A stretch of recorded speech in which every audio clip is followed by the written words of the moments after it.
Sabtu, tanggal 13 Juli tahun 2024, bab 3189,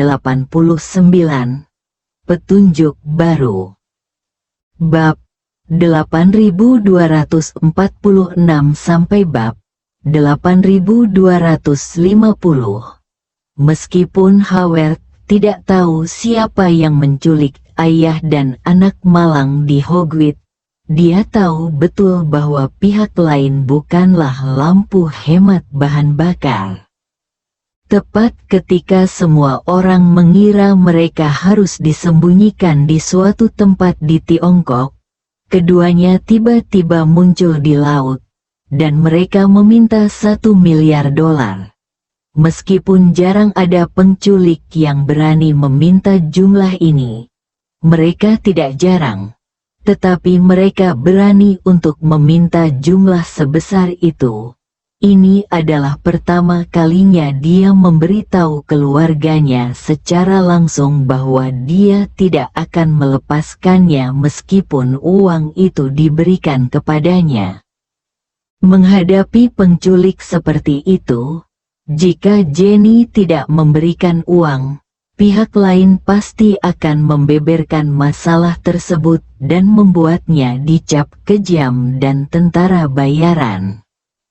Nama keluarga Jenny adalah Rothschild sebelum dia menikah. Jadi begitu Jenny menjadi sasaran kritik publik, keluarga Rothschild akan menghadapi bencana yang tak terhindarkan. Oleh karena itu, Howard tentu berharap dia dapat memberikan uang dengan jujur. Dan dia tidak membodohi Jenny. Selama dia memberikan uang, dia punya banyak cara untuk membuat Jenny terkenal di seluruh dunia. Saya hanya khawatir Jenny hanya peduli pada uang dan tidak mau membayar miliaran dolar yang akan menimbulkan masalah. Namun Jenny memang punya kesulitannya sendiri. Suaminya awalnya bertanggung jawab atas keluarga Hogwarts. Setelah putranya menghilang, suaminya sangat ingin menyelamatkan putranya dan berangkat ke Tiongkok. Meskipun dia sekarang mengurus semua urusan besar keluarga sendirian, dia tidak tahan hingga adik laki-laki suaminya. Mereka saling memandang dengan mata penuh semangat. Bagaimana mungkin mereka, seorang wanita dari keluarga perempuan, menjadi lawan dari gabungan saudara laki-laki mereka? Oleh karena itu, seiring bertambahnya usia di masa depan, kendali keluarga secara alami akan hancur secara bertahap, dan saya khawatir saya, seorang wanita dengan nama keluarga asing, akan langsung diabaikan saat itu. Sekarang, saya sangat membutuhkan kesempatan untuk memperkuat kendali saya atas seluruh keluarga. Jika $1 miliar benar-benar dapat membantunya menciptakan kepribadian yang sempurna, ditambah dengan janji Howard Rothschild, tidak ada seorang pun di keluarga Hogwarts yang dapat mengancamnya. Memikirkan hal ini, dia mengertakkan gigi dan berkata kepada Howard, "Tuan Patriark, saya mendengarkan Anda, beri mereka uang." Bagus sekali.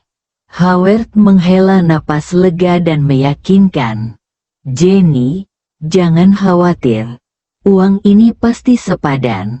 Pertama-tama Anda membalas pihak lain dan memberitahu mereka bahwa Anda akan mengumpulkan $1 miliar AS dalam mata uang kripto sesegera mungkin.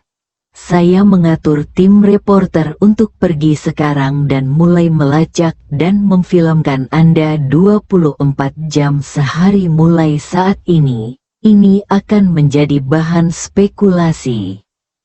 Jenny tidak menyangka Howard akan begitu tertarik, dan sepertinya dia langsung mendapat kepastian, dan berkata dengan penuh semangat, Kalau begitu saya akan melakukan segalanya sesuai dengan instruksi dari Bapak Bangsa. Saat tim reporter mulai mengikuti Jenny ke segala arah, Steve Rothschild, yang berada jauh di Aurus Hill, menerima telepon dari ayahnya, Howard. Di telepon, Howard berkata, "Steve, cukup sulit selama ini di Aurus Hill." Steve buru-buru berkata, "Ayah, anak saya berbagi kekhawatiran dengan keluarga, tidak sulit dimanapun." Bagus sekali. Howard sangat puas dengan sikapnya dan berkata sambil tersenyum, "Kamu tidak perlu tinggal di Aurus Link lagi. Hari ini keluarga Hogwarts menerima kabar dari para penculik. Ayah dan putranya tidak ada di Aurus Link, tapi di laut. Kamu bisa bersiap dan kembali secepatnya." Steve sudah mengetahui pengaturan Marven sejak lama, jadi dia tidak terkejut ketika mendengarnya. Tapi dia tetap berpura-pura tertekan dan mengutuk, "Penculik sialan, kupikir mereka menyembunyikan orang itu di Aurus Hill. Aku hampir menggali 3 kaki dari tanah seluas 3 hektar di Jinling ini. Saya tidak menyangka mereka akan memindahkan orang sejak lama."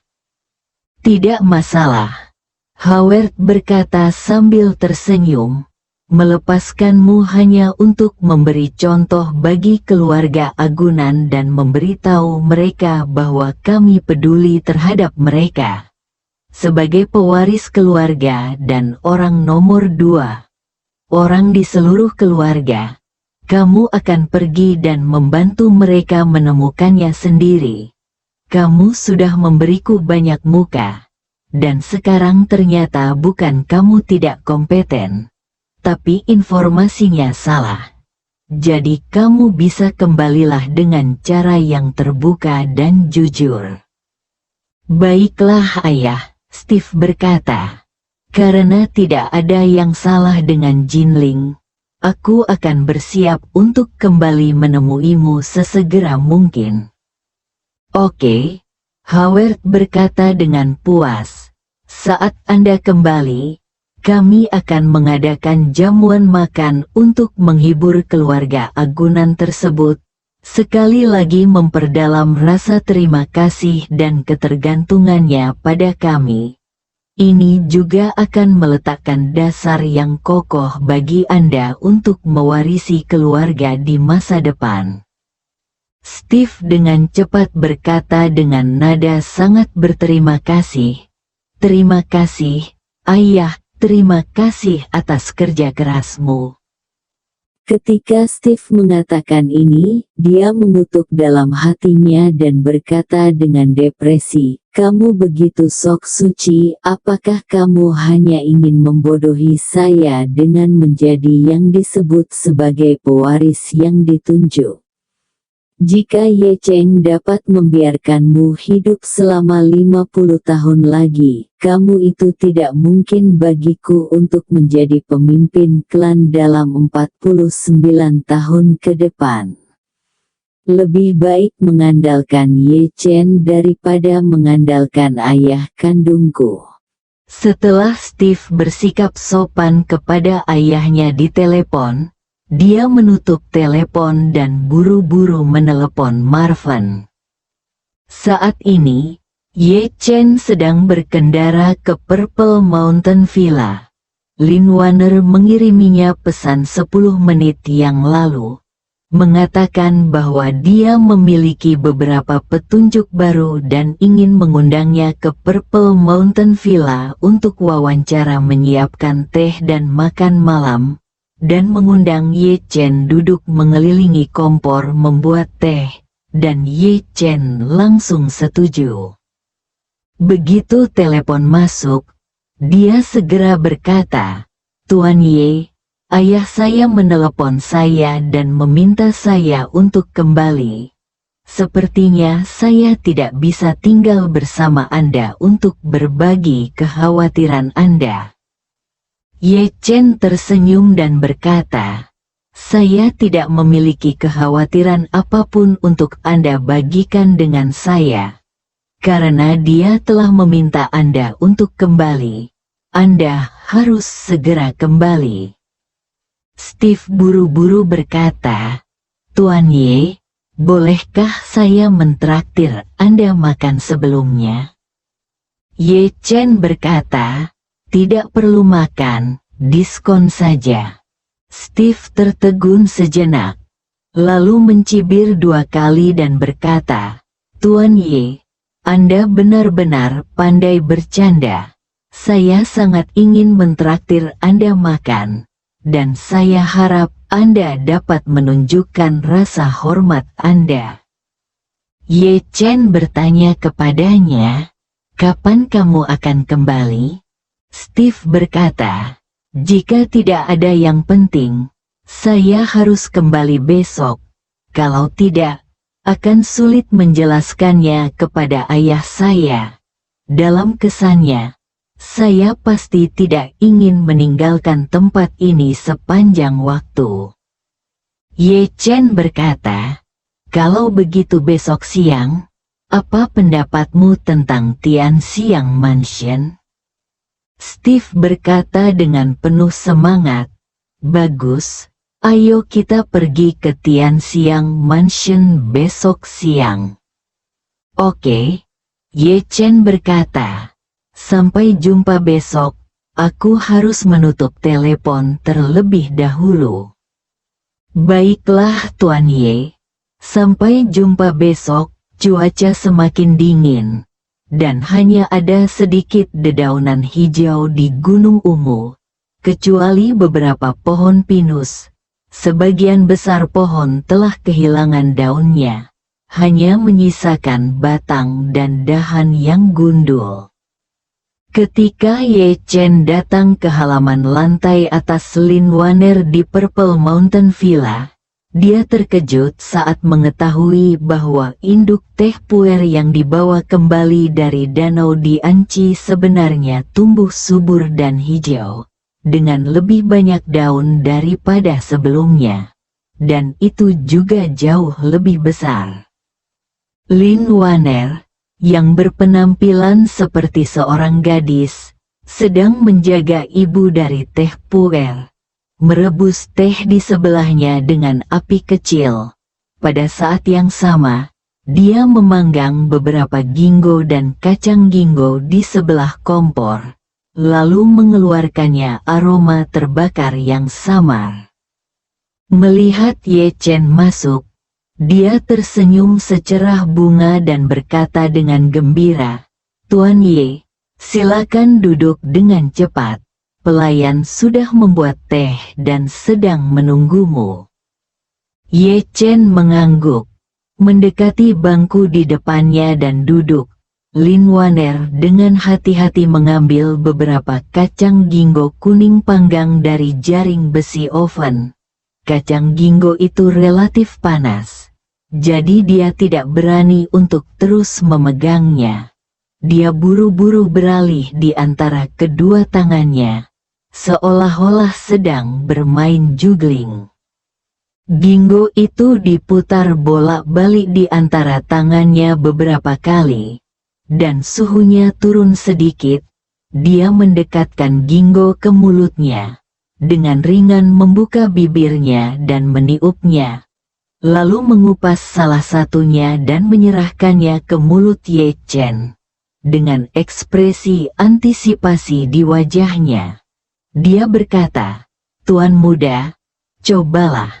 Saya baru saja mengambilnya dari gunung pada siang hari. Ye Chen mau tidak mau membuka mulutnya untuk memakannya. Rasanya pahit, harum, dan cukup kenyal, tetapi rasanya berbeda. Begitu dia selesai makan satu, Lin Waner mengupas beberapa lagi dan menyerahkannya, lalu menuangkan secangkir teh untuk Ye Chen. Tangannya yang halus tidak berhenti sejak Ye Chen masuk. Ye Chen menyesap tehnya, lalu meletakkan cangkir tehnya dan bertanya padanya. Mes Lin berkata ada petunjuk baru. Petunjuk spesifik apa yang ada?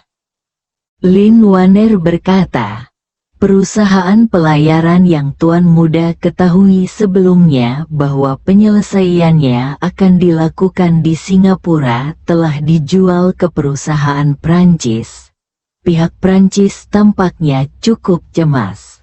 Begitu perusahaannya diubah, mereka tidak sabar untuk menggunakan pesawat perusahaan itu. Transportasi telah dimulai.